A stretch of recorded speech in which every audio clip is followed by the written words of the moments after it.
నమస్తే welcome to ప్రజాప్రతినిధి news. Siddipet జిల్లా దుబ్బాకలో రైతులు జిగులు పత్తి విత్తనాల కోసం రైతులు ఆగ్రో షాపుల ముందు క్యూ లైన్ లో వేచి చూసినా విత్తనాలు దొరకకపోవడంతో ఆగ్రహించిన రైతన్నలు కడుపు మంటతో షాపుల ముందు ఆందోళనకు దిగారు. ఈ సందర్భంగా రైతులు మాట్లాడుతూ గత ప్రభుత్వంలో రైతులు విత్తనాల కోసం కానీ ఎరువుల కోసం ఎదురు చూసిన దాఖలాలు లేవు అని అన్నారు. కాంగ్రెస్ ప్రభుత్వం అధికారంలోకి రాగానే ఇబ్బందులు ఎదురవుతున్నాయని అన్నారు. మార్కెట్లో విత్తనాలు లేకపోవడంతో అసలే వర్షాకాలం ప్రారంభమైంది. విత్తనాలు వేసుకునే సమయంలో రైతులకు విత్తనాలు లేకపోవడంతో ఇబ్బందులు పడుతున్నారని అన్నారు. కాంగ్రెస్ ప్రభుత్వం అధికారంలోకి వస్తే రైతులకు మేలు జరగడం ఏమో తెలియదు కానీ పూర్తి స్థాయిలో ఇబ్బందులు అయితే కలుగుతున్నాయని అన్నారు.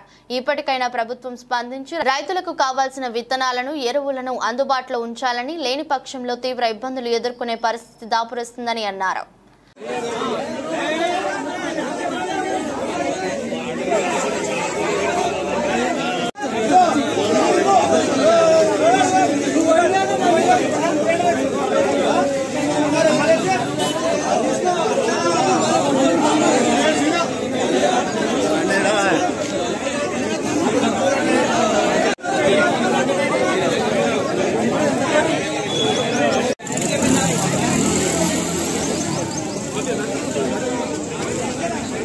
వ్యవసాయ రైతులకు జిలుగు అందించని ప్రభుత్వము గత ప్రభుత్వంలో రైతులకు అందుబాటులో ఎంత అవసరమవుతుందో అంత అవసరం బట్టి తీసుకొచ్చారు. ఇప్పుడు రైతులకు అవసరం 20% జిలుగు తీసుకొస్తున్నారు, 100% మంది ఉన్నారు.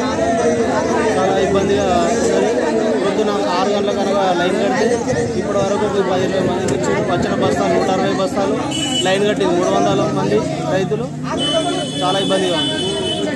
వ్యవసాయ అధికారులు అధిక దిగుబడి వచ్చేందుకు పచ్చి రొట్టె విత్తనాలు వాడాలని చెప్తారు, కానీ రైతులకు సరిపడా ఈ జీలుగు జనుము సప్లై లేదు.